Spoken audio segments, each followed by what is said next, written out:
How would you like to be the king of your kingdom? Hey, it's Gary or a queen for the ladies. And we want to talk about that today. If you're an entrepreneur, this is definitely a video that you want to pay attention to, because I see a lot of entrepreneurs. I mean, let's face it, right? A lot of businesses, a majority of them fail. And there's a lot of reasons why they fail. Basically, so much of it is the psychology of the business owner or the people at the top.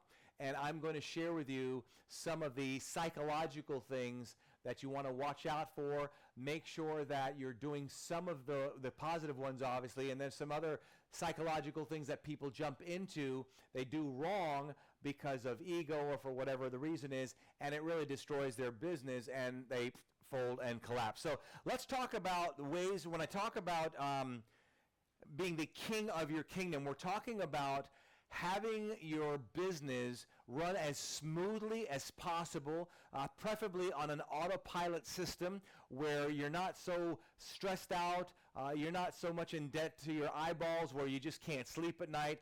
And when you are the king of your kingdom, ultimately it means that it's in control. You're in control of it. It's not going all over the place and half of the people over here and half of the people over here.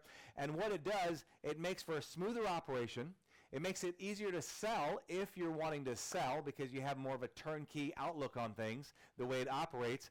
And if you want to grow, this is how you know it gives you a signal that you're ready to grow because you already have everything set up and organized. So let's jump over here to the whiteboard and let's talk about some of this. One of the reasons I think that people fail in business is because of this. They want instant what? Instant gratification. Instant gratification. One of the worst things, if you're a person that feels that, man, I always want instant gratification. Well, the problem with that is you're going to get stuck doing things that you shouldn't be doing because you're not willing to wait. I'll give you an example. Let's say that we all together, we own a hotel. All right? And like every person who owns one hotel, what do we want? We want 2 hotels. So with that being said, before we can get to the second hotel, let's talk about the first one. Let's say that it takes 100 people to operate effectively this hotel. So maybe we have this hotel, it can have, 500 guests, let's say, whatever. So 100 people we need, but right now we only have 80. All right, so we have 80 people on our team. So right now, the company is not working as effectively as it should because we know that we need 100. So we're pretty short. Now, before we start going to the next hotel, we got to get our kingdom in order. Why would we go to the next one when our kingdom's not in order? Many times it's because we want instant gratification. And the problem with instant gratification is you're going to stretch yourself too much. Let's say we do something stupid like this. We go ahead and take 40 employees from this hotel, put over here, and 40 employees, because we want 2 hotels, and put over here. That is a recipe for disaster because now we're running our operation way, way, way too thin. But these are simple ideas on what, if you have this instant gratification desire, what can happen to you. I see a lot of people too who, after they put in their hard work, they start making a lot of money, and then what they do, they still can't hold on to some of that money, and they have to go blow it right away, and they end up getting back to square one, having themselves, in debt up to their eyeballs again. So this is something important to think about. The other thing that we want to think about is a lot of reasons, one specific reason why entrepreneurs fail is because when most entrepreneurs start off in business, they have typically a lot more time than they do capital, right? I know when I started my business decades ago, I had way more time than I did capital. So when we have more time, what do we do with that time? Well, if we're committed, we hustle, right? We work. We do everything. We do everything we possibly can. We start getting sales, and then once we start getting the business to grow, we start hiring people. What happens often is we develop some really bad habits because we did everything in the beginning. So here are some of the bad habits. The biggest one, I can just focus on this one. The biggest one is you get so programmed that you know how to do everything because you started it. And the problem is you start thinking this way, and here it is. If you want done something right, do it your what? Do it yourself.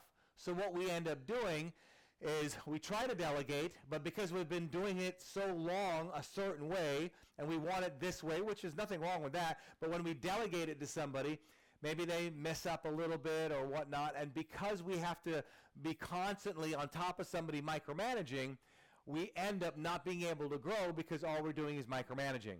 And another disadvantage of the micromanaging is if you're a micromanager, you will have a problem hiring people who don't need micromanaging.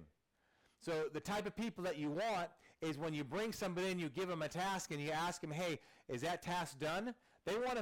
You want somebody to feel offended that you asked them if it was done, because they're the type of person that feels, why are you asking me if it gets done or if it's done? Whatever you give me or whatever's on my task list, boom, I get it done. You're insulting me. That's the type of person that you want. But if you're a micromanager, nobody will fight you on something like that. They'll say, yeah, well, I'm getting it done, or yes, I get it done, I'll get it done. But for me, if I work with you and you ask me several times on, multiple tasks, did you get this done? I will have a conversation with you. The conversation will be, I appreciate you checking on me, but you will find with a track record of mine, you do not have to put your thumb on my pulse all the time and micromanage me because I don't need to be micromanaged. The biggest disadvantage of starting on your own early in the game, doing everything on your own, is that you will have that mentality that if you want something done right, do it yourself. It won't work. Not very, very good at all. All right, a couple other things that we want to talk about is your team. Teamwork makes the dream work. The reason a lot of companies fail is because they try to grow too fast without the right what? Without the right team. So what you have to do as an entrepreneur, business owner, or manager, you have to figure out what kind of environment do you want. Because if you don't choose that environment, you will attract all types of things. So I intentionally know the type of environment that I want. And I hire people based on this. I'm looking for people, obviously, with skills and talent. I also look for people who are very caring. If they're not caring, then all they're after is whatever their own motives are, or money or something like that. I'm looking for people who respect each other. So if somebody disagrees with somebody, they don't have to be rude and nasty to them. They respect them. So you figure out what's the culture that you want inside of your business, and you want to make sure you bring people in that have that type of mentality, that type of attitude, because if you don't, you can totally ruin your business. In fact, just recently, I forced a person, I'll say the word force I won't go into the whole details. I forced a person out of my company because that person was just so rude, and I'm thinking, if they're rude to me, in fact, they were so rude, I would not even put that person in touch with customers because they were so rude. I had vendors come to me and tell me how rude this person was. And when that person is getting news to me, or other people are sending news to me about that person, and that person is not willing to change, well, they're not going to be any part of our team for any longer. So it's really, really important.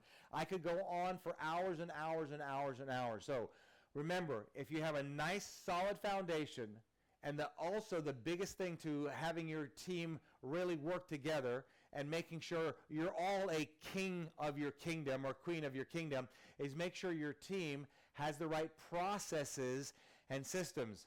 Processes and systems make the engine work smoother. And if you don't have the right processes and systems, if you're not careful, you'll either collapse or work yourself to death because you are doing everything. Anyway, so I hope you've enjoyed a little of that today.